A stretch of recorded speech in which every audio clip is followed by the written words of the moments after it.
നമസ്കാരം. അകാരണമായ ഭീതി അകറ്റുവാനും കാര്യസാധ്യത്തിനും ഉത്തമമായ അത്ഭുത ശക്തിയുള്ള ശിവമന്ത്രമാണ് ഇവിടെ ചേർക്കുന്നത്. ആശ്രയിക്കുന്നവരെ ഒരിക്കലും കൈവിടാത്ത മഹാദേവനാണ് ശിവഭഗവാൻ. എല്ലാം ഉള്ളവരും ഒന്നുമില്ലാത്തവരും ഒരുപോലെ നേരിടുന്ന പ്രശ്നമാണ് മനസ്സമാധാനം ഇല്ലായ്മ, അകാരണമായ ഭീതി തുടങ്ങിയവ. നിരന്തരം പിന്തുടരുന്ന ഇത്തരം പ്രശ്നങ്ങളിൽ നിന്നും മോചനം നേടാനും മനഃശാന്തി കൈവരിക്കാനും കഴിയുന്ന 14 ശിവമന്ത്രങ്ങളുണ്ട്.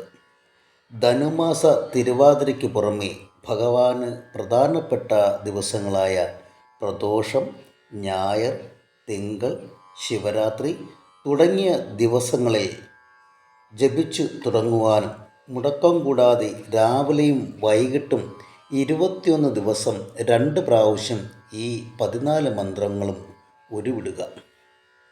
ജപവേളയിൽ വെള്ള വസ്ത്രം ധരിക്കുന്നതും നെയ്വിളക്ക് കൊളുത്തുന്നതും വളരെ ഉത്തമമാണ്. ജപിക്കുന്നതിന് യാതൊരു വ്രതനിഷ്ഠയും ആവശ്യമില്ല, മന്ത്രോപദേശവും ആവശ്യമില്ല. ശ്രദ്ധയോടെ തെറ്റുകൂടാതെ ചൊല്ലുക. പലവിധ ചിന്തകൾ കൊണ്ട് മനസ്സ് അലങ്കോലപ്പെട്ട് ദുഃഖം അനുഭവിക്കുന്നവർക്ക് ഇത് അത്ഭുതകരമായ ആശ്വാസം നൽകും. മന്ത്രം എന്തെന്നറിയുന്നതിന് മുമ്പ് ദയവ് ചെയ്ത് ചാനൽ സബ്സ്ക്രൈബ് ചെയ്യുക. നിങ്ങൾക്ക് ഇഷ്ടമായെങ്കിൽ മാത്രം ലൈക്ക് ചെയ്യുക, ഷെയർ ചെയ്യുക. മന്ത്രം ഇതാ: ചതുർദശ ശിവമന്ത്രങ്ങൾ.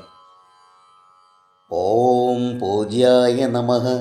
ഓം പരമേഷ്ഠിനേ നമഃ. ഓം നിരാമയായ നമഃ. ഓം ശുദ്ധബുദ്ധയേ നമഃ. ഓം വിശ്വായ നമഃ. ഓം ഭവായ നമഃ. ഓം കാലഹന്ത്രേ നമഃ. ഓം യതയേ നമഃ. ഓം പൂർവജായ നമഃ. ഓം പരമാത്മനേ നമഃ. ഓം ജഡിലായ നമഃ. ഓം മനസ്വിനേ നമഃ. ഓം കൈലാസപതയേ നമഃ. ഓം പ്രതിസര്യായ നമഃ.